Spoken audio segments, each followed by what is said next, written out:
बंद करके लालटेन, मोमबत्ती और दीपक जलाने का आह्वान किया गया, जिसमें युवाओं से लेकर बूढ़े बच्चों तक ने हिस्सा लिया। इस दौरान लोगों ने लाइट बंद करके जगह जगह पर मोदी सरकार के खिलाफ प्रदर्शन किया और रोजगार देने की मांग की।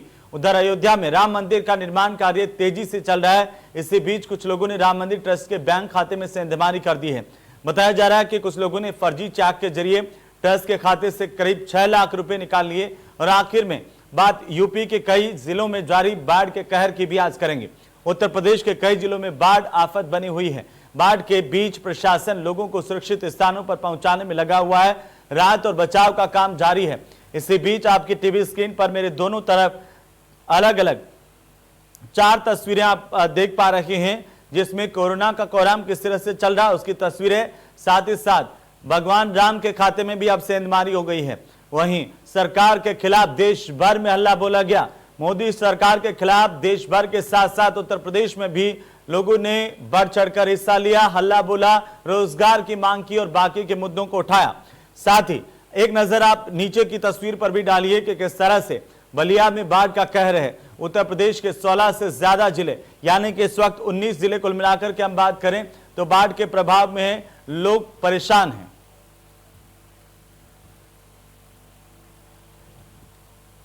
तो चलिए आगे बढ़ते हुए इस वक्त की बड़ी खबर से हम आपको रूबरू करवा दें।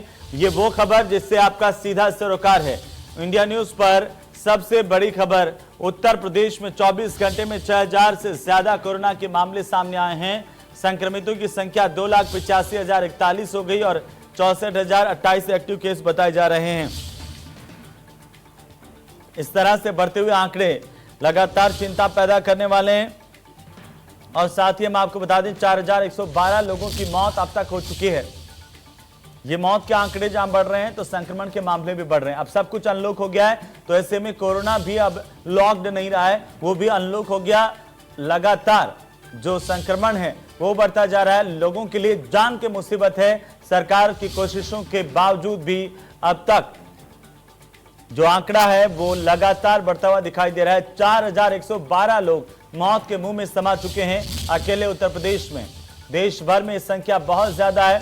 साथ ही साथ पिछले 24 घंटे में 6,568 केस मिले हैं, जो अगर हम इस लिहाज से देखें संक्रमण की स्थितियों के लिहाज से तो काफी ज्यादा है।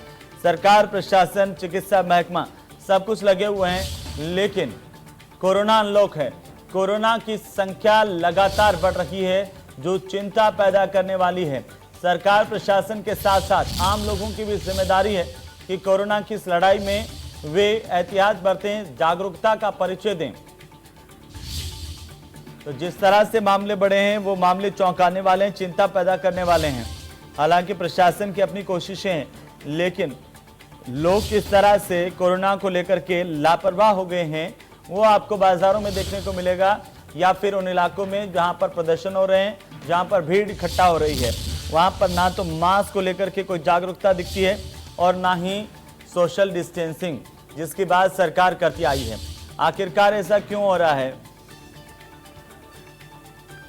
इसी पर हम बात करेंगे। ज्यादा जानकारी के साथ राजधानी लखनऊ से हमारे संवाददाता अभिषेक हमारे साथ सीधे जुड़ रहे हैं, तो सीधे हम अभिषेक का रुख कर लेते हैं। अभिषेक, कोरोना को लेकर सबसे बड़ी अपडेट क्या है, और साथ ही साथ ये जो स्थितियां बन रही है, पिछले 24 घंटे में हमने देखा कि किस तरह से 6,568 मामले मिले हैं। ये इतनी बड़ी तादाद में जो संक्रमण के मामले बढ़ रहे हैं वो आखिर क्यों हैं?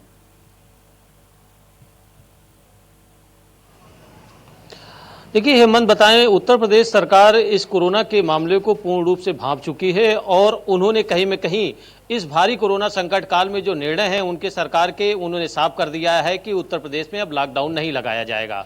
उसका कारण यह है कि उत्तर प्रदेश के मुखिया ने साफ तौर पे, खुले तौर पे कोरोना को चैलेंज किया है और कोरोना से जंग लड़ने के लिए जो भी संसाधन दिए हैं उन्होंने बहुत ही व्यापक इंतजाम किए हैं। और यही कारण है कि सरकार की मंशा ये है कि कोरोना लॉकडाउन न लगा के कोरोना से जंग लड़ाई जारी रखी जाए। यही कारण है कि 1.5 लाख के ऊपर टेस्टिंग जारी कर दी गई है। और लखनऊ की जो पूरी स्थिति समझे तो लखनऊ की भी स्थिति कम खतरनाक नहीं है, बहुत ही खतरनाक स्थिति है। लखनऊ में जो आंकड़े प्रतिदिन के हैं वो 1000 के आसपास आ रहे हैं, 700 से 800, 900, 1000 तक ये आंकड़ा छू चुका है, ऊपर जा चुका है। और जो लखनऊ में प्रतिदिन जो टेस्टिंग हो रही है, यानी 7 से 8000 टेस्टिंग हो रही है, उसका 12 से 15% यानी कोरोना का संक्रमण का आंकड़ा निकल रहा है। और वही कारण है कि जो राजधानी में इलाके हैं पूरे इलाके कोरोना के संक्रमण में हैं। 1000 तक के आंकड़े जो कोरोना से निकलते हैं तो जाहिर सी बात है उस प्रदेश की राजधानी में जो स्थानीय नागरिक हैं उनके हालात क्या होंगे, उनकी चिंताएं क्या होंगी। और वही चिंताएं हैं कि आदमी को इस समय सबसे ज्यादा चिंता सता रही है, वो ये सता रही है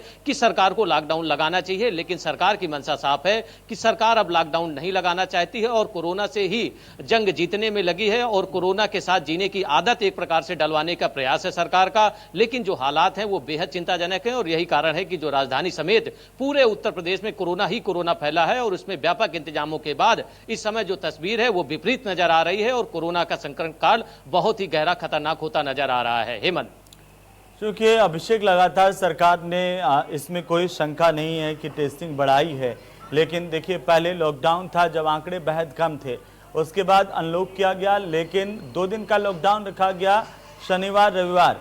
अब आंकड़े जिस तेज गति के साथ बढ़ रहे हैं या यूं कहें कि पूरी दुनिया में भारत में सबसे ज्यादा तेज गति के साथ कोरोना बढ़ रहा है, तो इसमें गलती नहीं होगी। लेकिन ये परिस्थितियां इस वक्त क्यों पैदा हुई हैं?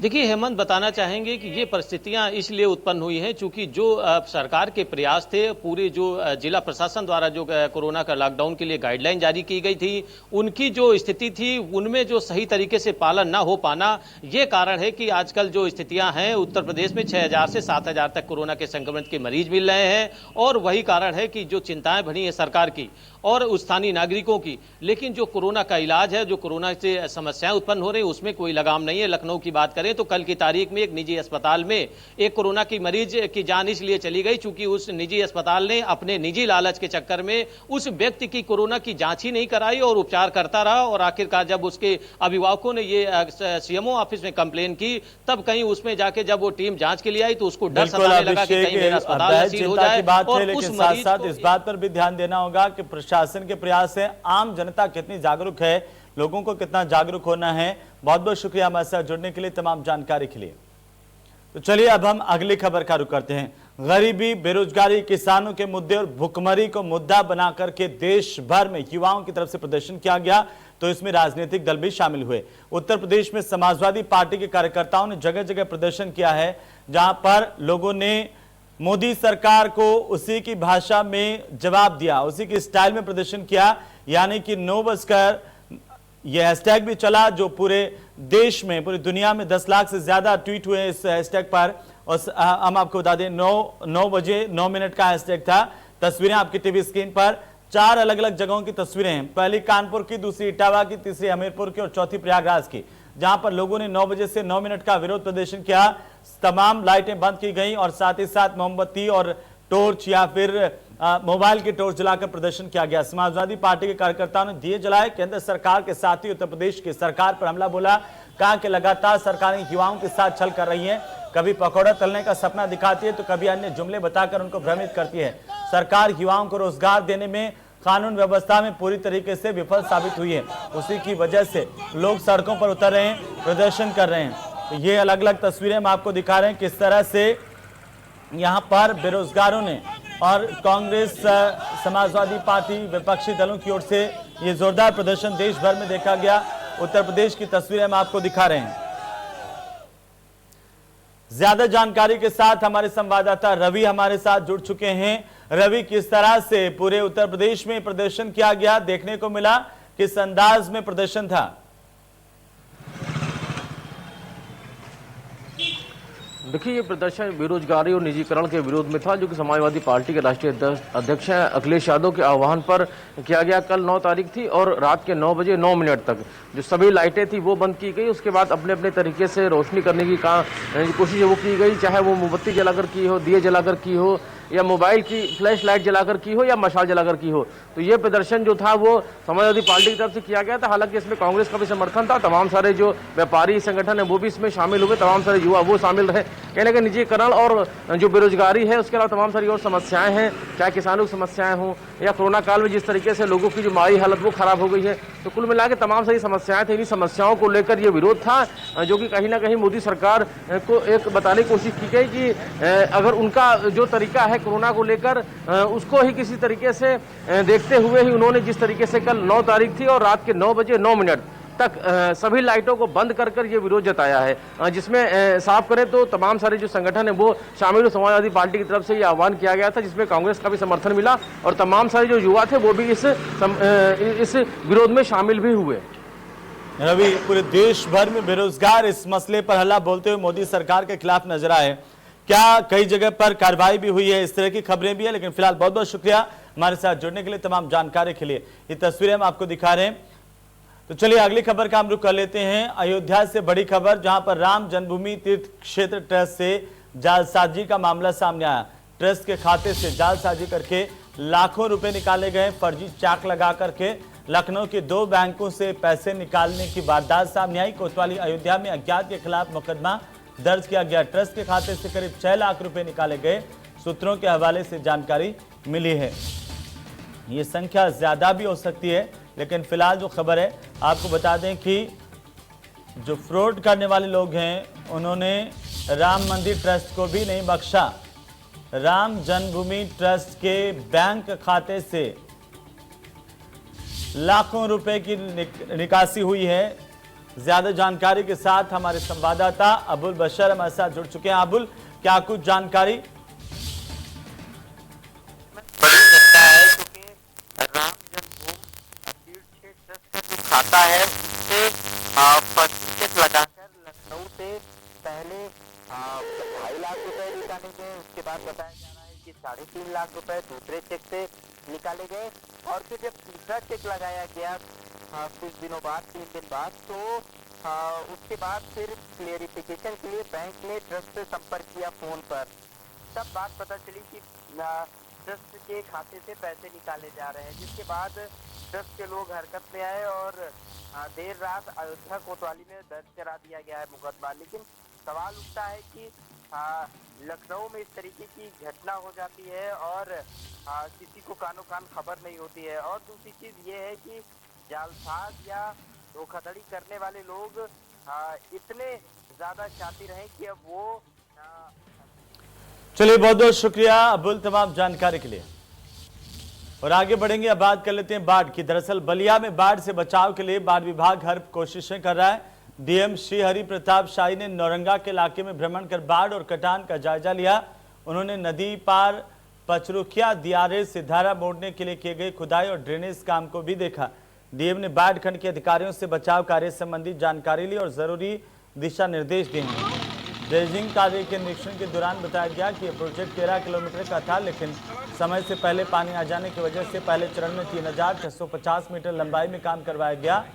हालांकि इसमें 1900 से 2600 मीटर तक करीबन 700 मीटर खुदाई का काम पूरा हो गया। ज्यादा जानकारी के साथ अमित हमारे सहयोगी हमारे साथ जुड़ चुके हैं। अमित, क्या कुछ जानकारी बचाव और बाढ़ राहत कार्यों को लेकर के?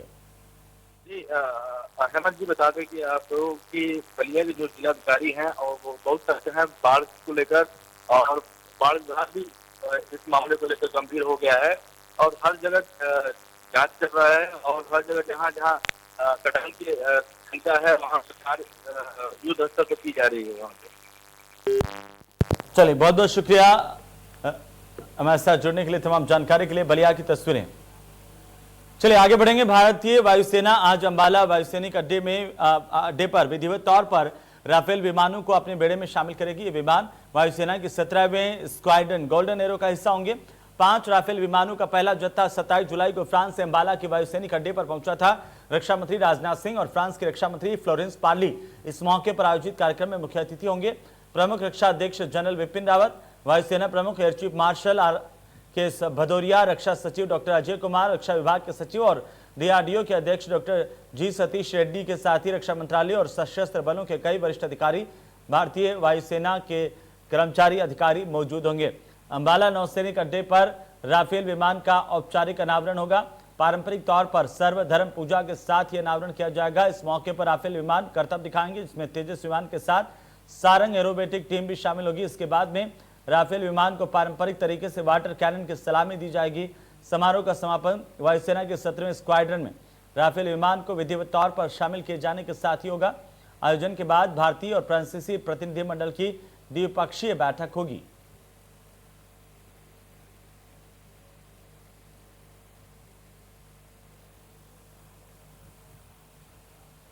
तो चलिए आगे बढ़ते हुए इस वक्त की बड़ी खबर से हम आपको रूबरू करवा दें। कुशीनगर से बड़ी खबर है, जहां पर पंचों ने प्रेम करने की तालिबानी सजा एक प्रेमी जोड़े को दी। अपनी मन मर्जी से पंच फैसला कर रहे हैं। जूते चप्पलों की माला पहन करके प्रेमी जोड़े को घुमाया गया।